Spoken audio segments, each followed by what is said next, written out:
Your unhealed trauma sabotages your business and your career and your relationships and everything. But we're going to focus on business and career for today. So if you're someone who either runs a business or wants to run a successful business, but you hit glass ceilings, you procrastinate, you hesitate, you just don't follow through, you take one step forward, two steps back, you hit glass ceilings, all of the above.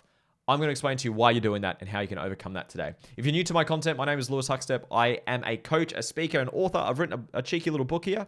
It's called The Inspired Life Method. Go grab yourself a copy.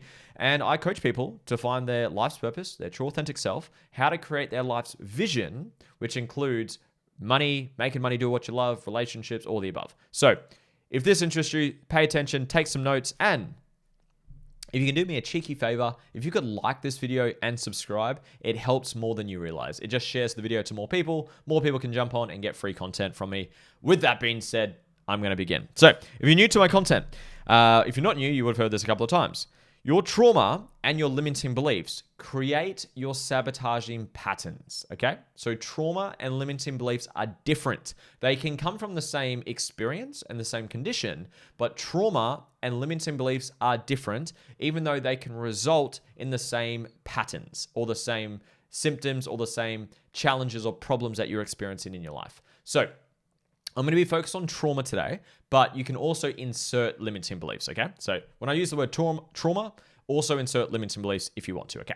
3 things to understand. Trauma, limiting beliefs as well, but trauma, coping mechanisms, and triggers. Trauma is what happens inside of you. It's what you went through and what happened inside of you in that moment. Dr. Gabor Mate has this awesome quote. He says, trauma is not what happened to you, it's what happens inside of you. So it is something specific.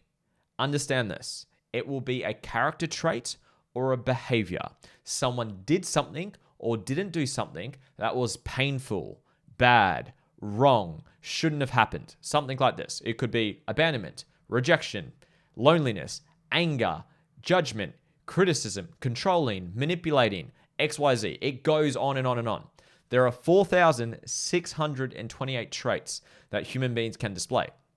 So when you have people, generally parents, childhood, all this stuff happens, when people do these traits or do these behaviors and they're painful because we have emotions involved, you create a perception, you take a snapshot and you create the beliefs and perception that these things are bad. That's what trauma is. It's a lopsided perception towards a trait or a behavior. Follow through with me now, okay? So that's trauma. It's a trait or a behavior. Insert yours. I'll give you an exercise very soon so you can actually I'll do it right now so you can use it for the rest of these questions. Think of your parents. Use mum. We'll do dad first, then do mum. And don't judge your answers. Be authentic. Just speak your truth. Don't judge what you're about to say. Think of dad. One-word answer. What's the one thing you dislike most about dad? It will be traits or behaviors of his. Anger, frustration, lying, controlling, manipulating, dismissed, unheard, unseen, judged, criticized. List goes on. Come up with a couple of words for dad. Aim for 3 words for dad. Pause the video if you need more time. Just think of the words. What do you dislike most about dad? Beautiful. We're going to move on to mum. Do the same thing for mum. So think of mum. What are the things you dislike most about mum? Again, judgment, criticism, weakness, soft, procrastination, lazy, whatever it may be. Come up with those words. Now, you can do the same thing for partners, for yourself, for anyone. These words are wounds of yours. These are moments in time when someone or something happened and it was painful, wrong, too much, or not enough. That's what trauma is. Now, coping mechanisms is what we do to overcompensate, overcome, protect, and hide yourself from experiencing or being that trauma again. That can look like people pleasing. That can look like procrastination, not doing what you want to do, holding yourself back, staying small, smoking a cigarette, disassociating, hiding, avoiding, getting anxious, getting angry, needing to be an overachiever. All these things can play out. There's many coping strategies you can come up with. There's infinite amount. Now, these coping strategies is what keeps you stuck. This is what sabotages your business and life, but I'll come back to that in a moment. Third is a trigger. Now, there are 2 types of triggers. The main one that most people can understand is when someone does something that reminds you of the trauma. It will then trigger your coping mechanism. I say nothing triggers you, it reveals what's inside of you. So let's play out, and I'll tell you the second trigger in a moment. So Let's use rejection or abandonment because most people can understand that one. So rejection, abandoned, misunderstood, ignored, something like that. Say your coping mechanism is to disassociate and run away. So when then someone rejects you or abandons you or misunderstands you or you feel misunderstood, it will trigger you into your coping mechanism. I hope you're following me so far. That's the first type of a trigger. The second type of a trigger is the resistance you experience, which would stop you from doing something to protect you from experiencing or being the trauma. Let's play it out again. Let's use rejection or abandonment again. Very commonly, if you have a wound around rejection, abandonment, misunderstood, being ignored, being judged or criticized, a very common coping mechanism that I've seen is that people with those wounds will overcompensate by putting other people's needs ahead of your own to protect yourself from experiencing that trauma again. That's called people pleasing. So I've been abandoned before or rejected before or judged before or misunderstood, insert your trauma. I'm going to put other people's needs ahead of my own to protect myself from experiencing that trauma again. Hope this is landing for you. So how does this play out in business? Well, two ways. Number one is you'll get triggered. So say, for example, you have a wound around judgment or criticism. Say you've got a team member or a client who gives you constructive feedback or wants to give you constructive feedback. But when they do, you get triggered, you get angry, you deflect, you get fired up, you get yell, whatever it may be. You struggle to take that on because it's triggering a past wound of yours. That's the most common version. And the other one, which is a little bit more subtle that you have to tune into to figure it out, is you will do things to protect yourself from being seen as or experiencing the trauma again. I'm going to use my brother because I love my brother. Tommy, how are you, mate? So I called my brother early this year, Jan 1st, actually. So New Year's Day. And I said, New Year's Day, I think. January 1st, 2025. Gave him a call, said, hey, mate, how are you? Happy New Year, all that good stuff. And I asked him the question, what are your goals for the year? And he told me some really beautiful ones. I want to heal more, do some self-growth, work on myself, start and grow a business, and I want to start posting content. And obviously, I post a ton of content. I like posting content. I'm filming content right now, right? So I asked him the question, when are you going to start? When are you going to post your first piece of content? He's like, oh, yeah, I knew you'd ask me that question. I said, great. So when is it? And he deflected and didn't want to answer the question. So I said, hey, can you be vulnerable with me? What are you protecting yourself from by not posting the content? My beautiful brother got bullied a lot as a kid. He was an overweight kid and he got bullied a lot. So he told me in one word answer, judgment. So he got judged before. It was painful. He didn't want to get judged again. So he stopped himself from posting content. Now, that's just one example. Obviously, insert what yours are. What are you most scared to experience? It will be your trauma, your pain. What are you most scared to be seen as? I'll use another example. Mason. Best mate, Mason. And he's an absolute legend. How are you, brother? So you can imagine what it's like being around me a lot. So I like help people heal their trauma. I talk about it all the time. I bring it to their awareness all the time. And literally, we are in the kitchen and we are playing. So we're in the kitchen. I'm literally making chicken nuggets. So we're in the kitchen. I'm air frying chicken nuggets. And Mason's on the, sitting at the kitchen table. And he says, hey, mate, I had this, brother, I had this trigger come up this week. And I'm like, obviously my ears perk up. I'm like, oh, awesome. What was the trigger? What was the trait or the behavior? That's how you find your traumas, by the way. When you get triggered, ask yourself, what did this person do or not do? Or what was I scared to be seen as? Use a one-word answer. It will be a character trait or a behavior. So he said a trigger popped up. I said, what's the trait? Anger, angry. I said, great. Which parent was it? It's generally your parents. It's not always your parents, but it most often is your parents. And he said, dad. I said, fantastic. I said, go to a moment when your dad was angry. And I essentially take him through the balancing process.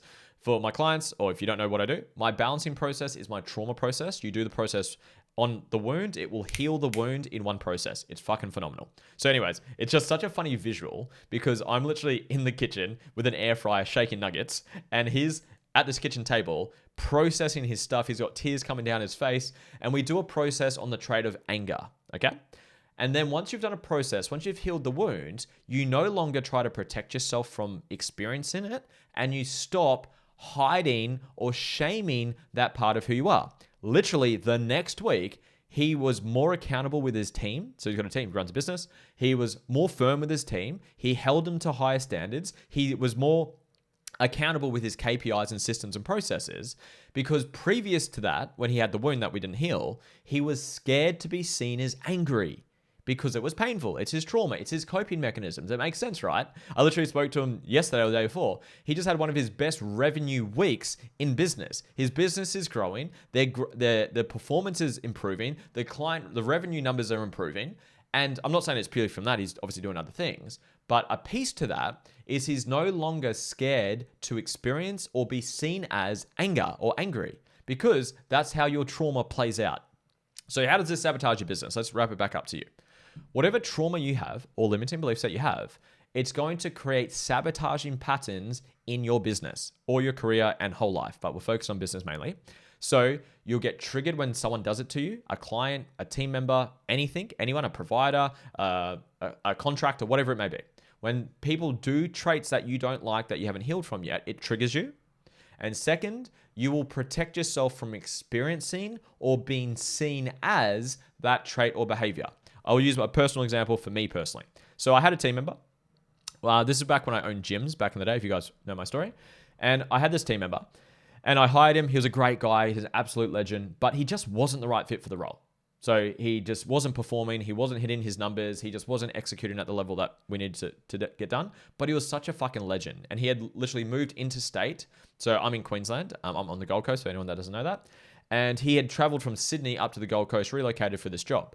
And unfortunately, he just wasn't the right fit. He wasn't hitting the numbers. He wasn't cut out for the role. Wasn't a bad human. He's an absolute legend to this day. Just not the right fit. Now, I was too scared to fire him because I didn't want to be seen as rude, mean, abandoning, rejecting, all these things. All of my trauma, all of my people-pleasing shit was coming up. So I should have fired him 2 months earlier. I literally had all these bullshit excuses. I didn't want to do it. Didn't have the courage to do it. I didn't want to hurt him. I didn't want to abandon him. I didn't want to make him feel rejected. I didn't want to do all these things, right? I literally waited until our revenue hit a point where we couldn't afford him because he wasn't hitting his numbers. The business was going backwards. It's like death of 1,000 cuts. It just kept going backwards and backwards and backwards. And because I was too scared to be seen as that trait or to experience that trait, I kicked the can down the road until eventually I literally had the excuse of saying, hey man, I really appreciate you, blah, blah, blah, blah, blah. Unfortunately, the business can't actually afford you anymore. And I had to jump back in and become the manager again and build it back up and then all that shit. So I literally had to use the excuse, I don't have money to pay you, to give me the fucking excuse to fire him. But the real reason was I was too scared to abandon him. I was too scared to hurt him. I was too scared to be seen as and do my trauma to this person. I hope this is fucking landing for you guys. So the shit that's happening in your life, think about this now. What are the things that you're avoiding? What are the things that trigger you? What are the things that you know you can be doing and you want to be doing, but you're not doing? Underneath that resistance is something you haven't addressed yet. It will be a trauma of yours or a limiting belief of yours. Please identify it. Please do a process on it, because until you do, you'll continue to repeat those patterns indefinitely. That's what's keeping you stuck. Just to give you a bonus tip on this as well, the only things that keep you stuck in life, so I use the theory of constraints. I've been using that term a lot lately. So a business or a system or a human will grow to their lowest constraint. So the constraint will be skills. You don't have the skills to get the thing that you want or to achieve the thing that you want, or it's something personally, mental, emotional, energetic, spiritual, something within you. There's something that's blocking you or sabotaging you, a limiting belief, an unhealed trauma, something you haven't addressed yet, which is more commonly the answer, or it's a skill that you're missing. You don't know how to market. You don't know how to sell. You don't know how to hire. You don't know how to communicate. You're actually missing the skills. So if your business is not growing or you're not taking the action to start your business, it is you are missing the skills, or it's something within you. It's a belief of yours. It's an unhealed trauma of yours that's sabotaging you. The goal in life, I literally just finished a one-on-one client about 30 minutes ago and we had this conversation. The goal is to consistently identify what's your lowest constraint. What's stopping you from moving forward in life? Is it that you don't know your purpose? You don't know your soul's values? You're not clear on the vision for your future? You don't have a clear plan to execute? You're lacking skills on how to market, sell, all this stuff? Or is it something mental or emotional within you? It will be both at different stages, because you'll just grow to the next constraint. Because the thing is, once you identify a constraint, whether it's a belief or a skill set or a trauma, and you address it, you'll then grow to the next constraint. That's what growth is. It's identifying your lowest constraint, identifying the constraint, and you elevate and grow to the next constraint. And repeat, repeat, repeat indefinitely. So I hope this helped out for you guys. If you're in business or you're wanting to be successful in business or you're wanting to start a business, the goal is for you to identify your constraints. It will be, yes, skills. You need to get the skills to execute and take action.